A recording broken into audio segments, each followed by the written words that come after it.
Okay,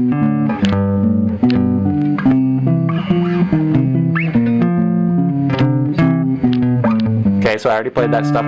I don't need to demonstrate the whole thing through. You get the idea. You totally get how this works now. So let's go on to the second phase. And just to reiterate one more time, if to get to that point to play them through, you have to go through a whole process of figuring out, whoa, how do I even find those numbers? Then that's good. That's the place that I want you to be. That's what's going to rocket you forward in your knowledge and your skill level, and kind of a gap that we want to fill in to be able to do this stuff. If you don't know where to start to learn that stuff, check out my music theory series. It's like a chord and harmony theories on the guitar. Super thorough and deep, 26 lessons long. I put a ton of work into it. Totally just a free YouTube playlist. I'll put a link to that playlist in the description. So if you need to study your theory and figure out how do I find those numbers on chords, everything will be there for you in that series. Okay, phase 2. I have another version here where now we added chord shapes in, and you see the little blue highlight on beat 1 of every measure. That just means where that beat is, that's when we're playing the chord shape that is listed. So I'm giving you the exact chord shape, and it shows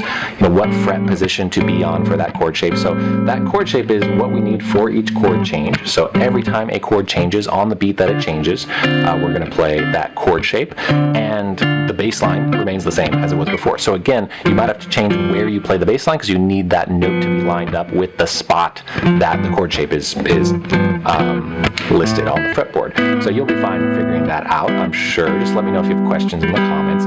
But let me address that we want to add the chords. In the end, we want to add them in a few ways. You can play the chord right on the beat.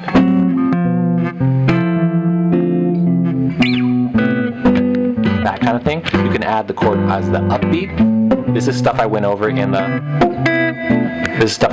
the first 2 lessons in this series, but you